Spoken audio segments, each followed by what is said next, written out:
The Gospel of Gold by G.S. Lewis. So it was that the three of them found themselves sitting on a couch across from the hospital bed where the Elite Four's Karen lay, head wrapped. The nurse rested in the nearby companion bed. It had turned out that the room was quite soundproof. Marina had brought out her Jigglypuff to sing a lullaby, and unbeknownst to them, the nurse had been inside when they tested it. Upon re-entry, they discovered her sleeping body on the floor behind a curtain. Marina simply shrugged, declared it convenient, and had the two boys haul her to the companion bed. After that, they took Will's advice and flipped on the television. Gold hadn't known what to expect, but the chaos he beheld didn't surprise him. There was a lot of shaky, semi-professional camera footage of Pokemon brawls on lawns, streets, and sidewalks. Naturally, the normal rules of combat were abandoned for lopsided gang-ups or potshots at parallel battlers. Businesses and housing complexes received equal helpings of abuse, sustaining fire damage and shattered windows to the ire of their owners. Some of it was accidental, some seemed deliberate. Screams of people and Pokemon alike echoed in the air, and the night sky was constantly lit by the signature red and blue of police lights. At one point, a camera was hit, abruptly ending the feed of that particular channel. It was a horror show, the likes of which Gold had never seen before. For two things only he was grateful: the fact that people were somehow escaping unscathed, for the most part, and the lack of flashing lights through the curtains directly outside. "Turn it off," Marina whined, after some time had passed. "I would," said Junichi tiredly, "but sleep's sneaking up on me, now of all times. This has gotta keep me awake." "Watching it is enough to make me fatigued," Marina replied in a heavy voice. "At least put it on mute." "I'll stay awake," Gold offered. "I'm not sleepy. Just send out your Pokemon to keep watch with me." "All right," yawned Junichi, letting Meganium into the room. He flicked the light switch down. "Karen's handcuffed to the bed, too. I guess we're okay." "Wake one of us up if you start to nod off," whispered Marina. Gold felt her hand take his, and he held it, his heart fluttering. "Okay." A minute later, his two companions had dropped into a doze, Marina's head having slid onto Junichi's shoulder. Gold regarded Croconaw and Meganium, curled together on the floor, before turning his attention back to the news footage. Some clips were starting to repeat, and the camera returned more regularly to the anchor room with the broadcasters. Gold could only guess at what they must be saying, though pictures of Lance would sometimes appear in the upper corners of the screen. He didn't know how much more time went by when a whisper came from the bed, soft but startling him. "Lullaby," mumbled Karen thickly. Gold could think of nothing to say. He ignored her. "That looks bad," she said again, more coherently this time. "Yeah." Gold shifted uncomfortably. He held Marina's hand. "They didn't need to go that far," Karen murmured in a faraway voice. Gold wondered how aware she was of her situation. With Apollo, he had powered through his mental block in almost no time. "I wanted to experience the throne," muttered Karen quietly, as if to herself. "Just once." "You did," Gold offered. "For real, though," she said, with just a touch of petulance. "As the very best, like no one ever was." Gold looked at her, but she wasn't watching him. He couldn't tell if her eyes were even open, but her head was tilted toward the ceiling. "I guess I can understand that," he hedged. It must be hard to play second fiddle when you're that close to the top." "I did my best," said Karen faintly. "All my life, despite what happened in my childhood." There was a pregnant pause in the room. Gold was almost tempted to pursue her last statement, but he let the moment pass. No matter what might have happened, it would never excuse the present.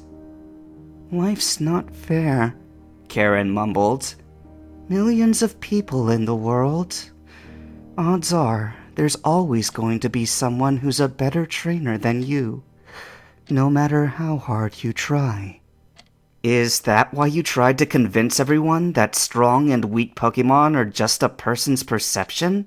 Gold asked. "And yourself? To fix that unfairness?" "Life's not fair," Karen repeated dully. "Someone has to write that. I tried to write it." "With an illusion? A wish?" Gold shook his head. "You had to know it was a false dream in your heart of hearts." "It would have been so beautiful," persisted Karen, and for a moment, Gold thought he saw the reflection of moisture run down her face in the light of the television. "So perfect." "It would have never made sense." Gold stopped himself. Here he was, trying to reason with a half-conscious person who may or may not have realized she was talking to him. It was an exercise in futility. "When we have the power to change the world, we should," said Karen dreamily. "It's our burden." "Even if this is the end result?" asked Gold with some heat, motioning back to the on-screen rioting with his free hand. "People are obstacles," Karen breathed with a hint of disgust. "They always choose to be, instead of just accepting my way of thinking. If only they could just go along with it." "If we all thought like that, there'd be no end to the fighting," Gold said. "Ever." "Unless I outfought them all," whispered Karen. "That's how you get to be champion. A little more fighting, and I could have ended all the fights." "Until reality reasserted itself," said Gold, still feeling the irrational need to reason with her. "Until the people of Johto cried for help, and the Kanto League swept in to the rescue, or one of the other regions. This vision of yours was never going to last." "They would have no right," muttered Karen. "Right?" asked Gold. "Who decides wrong and right? The powerful until they wither and die? The populace who change their minds by the generation? You, the 5-minute champion? Why should anyone listen to you?" Karen's breathing became more erratic as she tossed restlessly in the bed. Gold worried for a moment that he had agitated her to full consciousness. But then she relaxed, her feeble anger spent. "I deserved a chance," Karen murmured. "I believed, and it got me and my Pokemon so far. If only everyone believed as hard as I did. But no, in the end, the world just wasn't ready for me." Gold slumped back on the couch, exasperated with Karen's subconscious. "I can see why you're so angry all the time," he said wearily. "You wanted so badly to believe that self-image was reality. You could never quite get it to become that, though, and some part of your mind knew that there was that last step missing, to both accept and reject the reality that there's a certain order to the universe. That's gotta be frustrating." "I could have beaten Lance," mumbled Karen, staring at the ceiling. "Been vindicated as champion. If I'd had the chance to revive my team..." "See? There you go again," interrupted Gold. "Still holding out that you're the real champion. Meanwhile, you've been doing everything you could to get rid of him. When he finally challenged you for the throne, who did you turn to first? Not your inner champion, your former colleagues." Gold smiled grimly. You must have hated yourself for doing that. But your rational side knew it was your only real chance. After all this inner strife, I hope you'll stop shifting the blame outwards. You are your own worst enemy. Karen was quiet for a long moment. I have nobody else to rely on, she said at last. That's clear enough after tonight.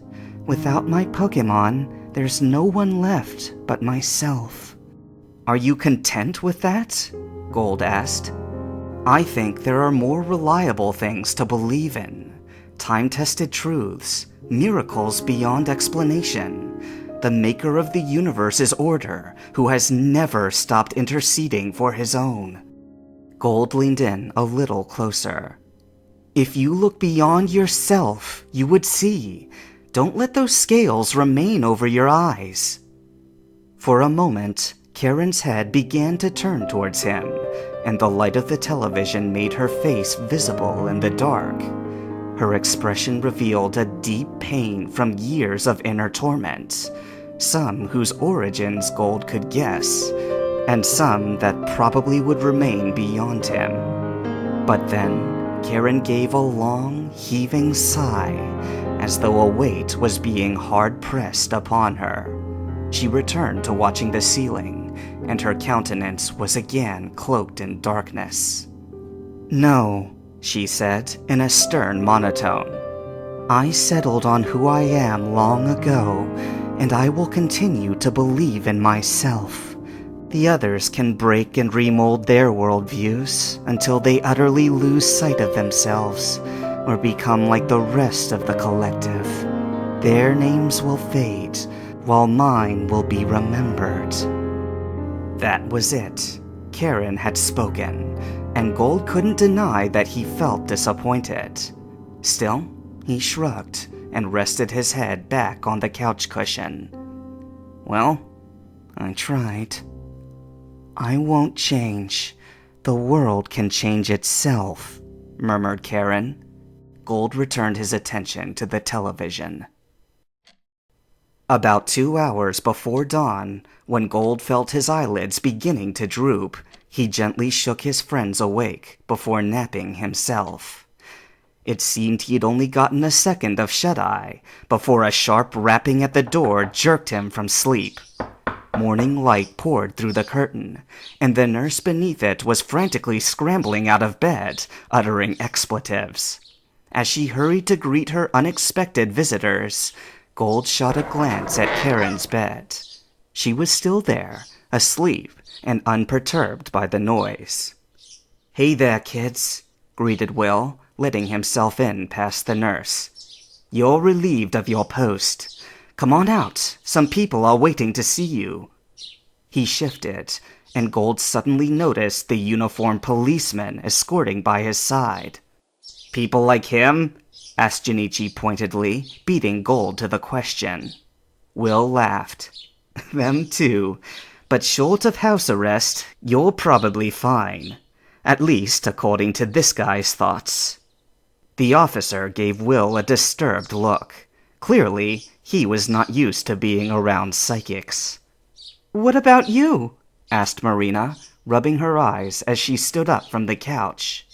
After last night, the jails are jammed full, explained the psychic elite. But they have a room waiting for me in Hoenn.